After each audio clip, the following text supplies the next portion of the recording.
नमस्कार मित्रों, स्वागत है आपका हमारे चैनल स्पिरिचुअल ज्ञान में। साथियों, आपका प्यार और समर्थन हमारी सबसे बड़ी ताकत है।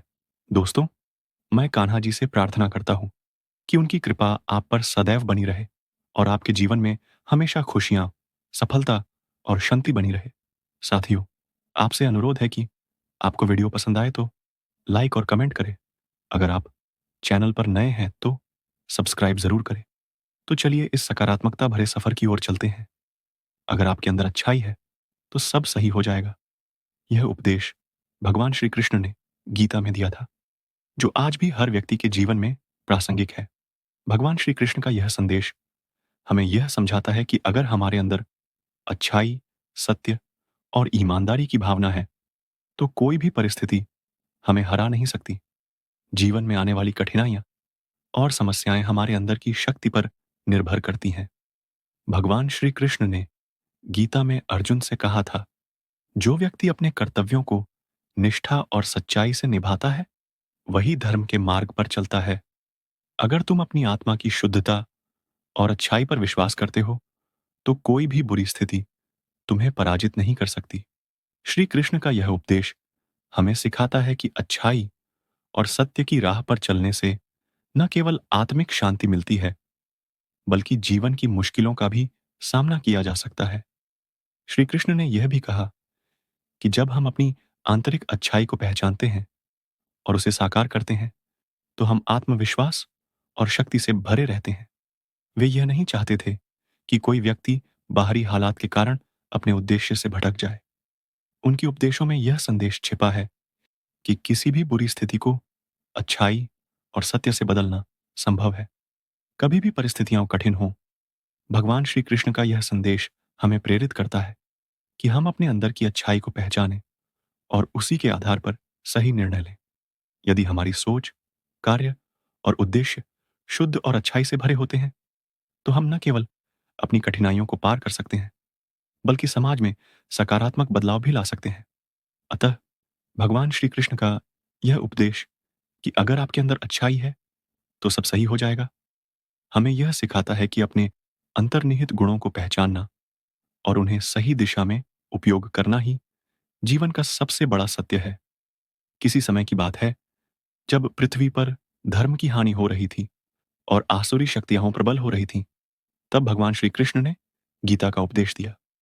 इस उपदेश में भगवान श्री कृष्ण ने कहा था, अगर आपके अंदर अच्छाई है तो सब सही हो जाएगा। इस उपदेश का महत्व न केवल उस समय बल्कि आज भी उतना ही है। श्री कृष्ण का जीवन और उनके उपदेश हमें यह सिखाते हैं कि जीवन की समस्याओं का समाधान हमारे अंदर छिपी अच्छाई और ईमानदारी में है। यह कहानी उस समय की है जब भगवान श्री कृष्ण ने पांडवों और कौरवों के बीच महाभारत युद्ध की समाप्ति के बाद गीता के उपदेश दिए थे। लेकिन एक और घटना थी जिसमें भगवान श्री कृष्ण ने यह सिद्ध किया कि अगर आपके अंदर अच्छाई है तो सब कुछ ठीक हो सकता है। बहुत समय पहले एक छोटे से गांव में एक साधारण लड़का रहता था जिसका नाम यश था। यश गरीब था, लेकिन उसकी आत्मा में अच्छाई और ईमानदारी की गहरी भावना थी। वह हर किसी की मदद करने के लिए हमेशा तत्पर रहता। यश का सपना था कि वह अपने गांव के लोगों के जीवन को सुधार सके और इसके लिए वह हर संभव प्रयास करता था। उसका दिल बहुत बड़ा था और वह यह मानता था कि सच्ची अच्छाई ही जीवन के हर कठिनाई को पार कर सकती है। गांव में एक समय ऐसा आया जब एक बुरी घटना ने सबको हिलाकर रख दिया। गांव में अचानक अकाल पड़ा और लोगों के पास खाने के लिए कुछ नहीं बचा। सभी किसान परेशान थे क्योंकि उनकी फसलें सूख चुकी थीं। किसी के पास अनाज था ही नहीं और भूख ने लोगों को तोड़ दिया था।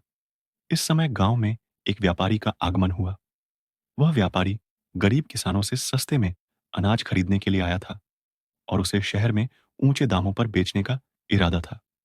व्यापारी का नाम रघु था और वह बेहद चालाक और गहरा दिमाग वाला था। रघु ने देखा कि सभी लोग भूख से परेशान हैं और उनकी स्थिति बहुत खराब है। उसने सोचा कि अगर वह इस मौके का फायदा उठाता है तो वह बहुत पैसा कमा सकता है। उसने किसानों को कम दामों पर अनाज बेचने के लिए राजी कर लिया। सभी किसान मजबूरी में उसके सामने झुक गए क्योंकि उनके पास कोई और विकल्प नहीं था। लेकिन यश जो उस समय गांव में था, यह सब देख रहा था। वह जानता था कि अगर यह स्थिति यूं ही बनी रही, तो गांव के लोग हमेशा गरीबी और भूख से पीड़ित रहेंगे। यश ने ठान लिया कि वह रघु के खिलाफ कुछ करेगा, ताकि गांव में कुछ बदलाव आ सके। यश ने लोगों को इकट्ठा किया और उन्हें समझाने की कोशिश की। हमारी कमजोरी ही हमारी ताकत नहीं हो सकती। अगर हम एकजुट होकर खड़े होंगे, तो कोई भी हमें लूट नहीं सकता। अच्छाई और ईमानदारी से काम करने में ही हमारी असली शक्ति है। यश ने अपने शब्दों में गहरी विश्वास के साथ कहा। गांव वाले पहले तो हिचकिचाए, लेकिन यश की बातों में कुछ ऐसा था कि वे उस पर विश्वास करने लगे। वे समझ गए कि अगर वे एकजुट होकर खड़े होंगे, तो कोई भी उन्हें कमजोर नहीं बना सकता। यश ने रघु को चुनौती दी कि वह अपने अनाज के दाम बढ़ाए और उसे उचित मूल्य पर बेचे। रघु हंसी में कहता, तुम जैसे छोटे लड़के को क्या समझ होगा व्यापार के बारे में? यहां पर पैसा ही सब कुछ है। तुम लोग क्या कर सकते हो? लेकिन यश ने हार नहीं मानी।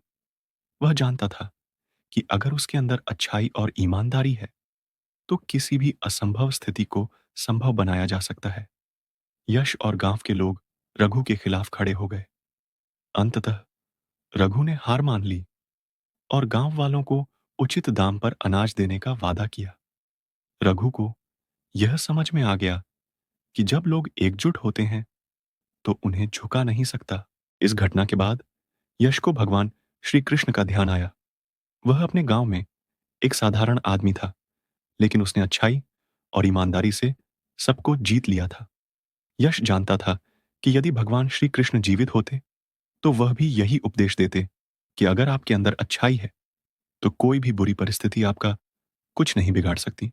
यश ने एक दिन अपने दिल से यह सवाल पूछा, हे भगवान, आपने गीता में जो कहा था कि धर्म की रक्षा के लिए मैं अवतार लेता हूं, क्या इसका मतलब यह नहीं है कि अच्छाई और सत्य से जीवन में हर समस्या का समाधान हो सकता है?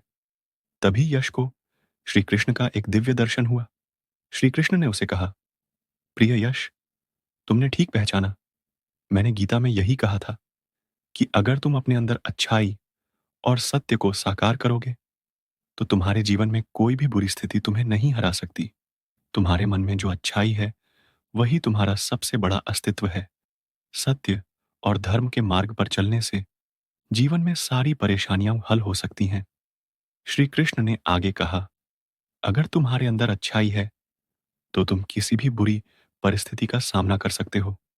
जब कोई इंसान अपने उद्देश्य और ईमानदारी में विश्वास करता है, तो वह दुनिया की सबसे बड़ी ताकत से भी ज्यादा शक्तिशाली हो जाता है। श्री कृष्ण के उपदेश से यश का आत्मविश्वास और भी मजबूत हुआ। उसने फिर से गांव में जाकर लोगों को भगवान श्री कृष्ण के उपदेशों से अवगत कराया। यश ने उन्हें बताया कि अगर उनके अंदर अच्छाई और सत्य है, तो कोई भी मुश्किल उन्हें हार नहीं सकती। गांव वाले अब समझ गए थे कि उनका एकजुट होना और अपने हक के लिए खड़े होना ही उनकी असली ताकत है। समय बीतता गया और यश ने अपनी मेहनत से गांव में एक नया जीवन डाला। खेती में सुधार हुआ, लोग खुशहाल होने लगे और सभी ने एकजुट होकर अपने गांव को समृद्ध बनाया। यश का विश्वास था कि अगर आपके अंदर अच्छाई है, तो सब कुछ ठीक हो सकता है, और यह सिद्ध भी हुआ। उसकी अच्छाई और ईमानदारी ने गांव के लोगों का जीवन बदल दिया था। भगवान श्री कृष्ण के उपदेशों का सार यही है कि अगर आपके अंदर अच्छाई और सत्य है, तो कोई भी मुश्किल या बुरी स्थिति आपको हरा नहीं सकती। जीवन में जितनी बड़ी कठिनाइयां आती हैं, उतना ही हमें अपनी अच्छाई और सत्य के मार्ग पर चलने की आवश्यकता है। भगवान श्री कृष्ण ने गीता में कहा था, तुम्हारे अंदर जो अच्छाई है, वही तुम्हारी असली शक्ति है। अगर तुम उसे साकार करोगे, तो तुम्हारी जीत निश्चित होगी। यश की कहानी हमें यह सिखाती है कि अगर हमारे अंदर अच्छाई है, तो हम किसी भी बुरी स्थिति को बदल सकते हैं। अच्छाई की शक्ति सबसे बड़ी शक्ति होती है, और जब हम उसका पालन करते हैं, तो जीवन में हर मुश्किल आसान हो जाती है। मित्रों, कैसा लगा आपको हमारा यह वीडियो? अच्छा लगा हो, हमें ज़रूर बताएं और अपने दोस्तों के साथ भी शेयर करें। हम आपको बहुमूल्य जानकारियां उपलब्ध कराने के लिए समर्पित हैं। कार्य में उनके समर्थन और सुझाव की अपेक्षा करते हैं। ताकि हमारा यह प्रयास और बेहतर हो सके। मित्रों, आज बस इतना ही, मिलते हैं फिर एक नए वीडियो के साथ। तब तक के लिए धन्यवाद। जय श्री कृष्ण।